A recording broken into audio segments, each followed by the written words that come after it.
வணக்க மகளே, நான் விஜிதரன். எல்லாரும் என்னிட்ட கேட்குறீங்க என்னென்னு சொன்னால், இந்தியா ஆஸ்திரேலியா ஆட்ட அடைஞ்ச தோல்வியை பற்றி நீங்கள் பேசாமல் இருக்கிறீங்க. நிச்சயமாக டெய்லி பேசியாச்சு, அது சம்மந்தமாக ஃபுல்லாக ஆராய்ஞ்சு பேசியாச்சு. தோல்விக்கு என்ன காரணம்னு சொல்லியாச்சு. புதிய பயிற்சிவிப்பாளர் தான் தோல்விக்கு காரணம். இந்திய அணிக்கு பயிற்சிவிப்பாளர்ன்றது தனிப்பட்ட முறையில் எதுவும் தேவையில்லை, அதை என்னுடைய கருத்து. ஆனால் தெளிவாக புரிஞ்சு கொள்ளுங்க, கௌதம் கம்பீர் அணிக்குள்ளே வந்த அப்புறம் அணி மட்டமான ஒரு அடுதோல்வி. கௌதம் கம்பீர் வந்த அப்புறம் பங்களாதேஷ் தொடர் மட்டும்தான் வெற்றிருந்தாங்க. அதுக்கப்புறம் எந்த வெற்றியுமே இந்திய அணி பார்க்கல. காரணம் என்ன சொல்லுவாங்க, இதுவரைக்குமே டோனி இருந்த காலத்திலையும் பெருசாக டீமில் மாற்றங்கள் வராது. கோலி இருந்த காலத்திலையும் பெருசாக டீமில் மாற்றம் வராது. ஒரு பிளேயர் மாற்றுவாங்க, ஒரு பிளேயர் புது பிளேயருக்கு வாய்ப்பு வழங்கப்படும், தொடர்ந்து வாய்ப்பு வழங்குவோம். அந்த பிளேயரை ஒரு சீனியர் பிளேயராக மாற்றின அப்புறம் இன்னொரு பிளேயருக்கு வாய்ப்பு கொடுப்பாங்க.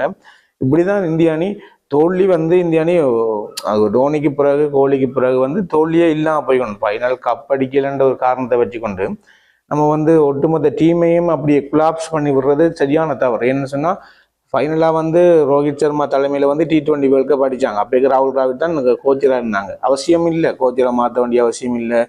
இதெல்லாம் தேவையில்லாத ஒரு என்ன சொல்கிறது உள்நுழைவு தான். என்னை பொறுத்த மட்டும் படுதோல்வி காரணம், இந்திய அணியில் படுதோல்வி காரணம். இந்திய அணியில் இப்போ உளவியல் ரீதியாக எல்லா வீரர்களுக்குள்ளேயும் ஒரு பிரச்சனை ஓடிக்கொண்டிருக்கு. அது புதிய பயிற்சியாளர் உள்ள வந்த பிறகு இது சம்பந்தமாக நாங்கள் ஏகப்பட்ட வீடியோ போட்டுதான் திருப்பி அதை பற்றி பேசாமல் விட்டுருக்கிறதே நல்லன்னு தான் பேசாமல் விட்டுருந்தோம். திருப்பி கேட்குறீங்க, இந்திய அணியில் தோல்வியை பற்றி நீங்கள் பேசலன்னு. அதுக்காக தான் இந்த வீடியோ வருது. திருப்பி என்னத்தை சொல்கிறது, இதுதான் உண்மை. இன்னொரு வீடியோ சந்திக்கும் பாய்.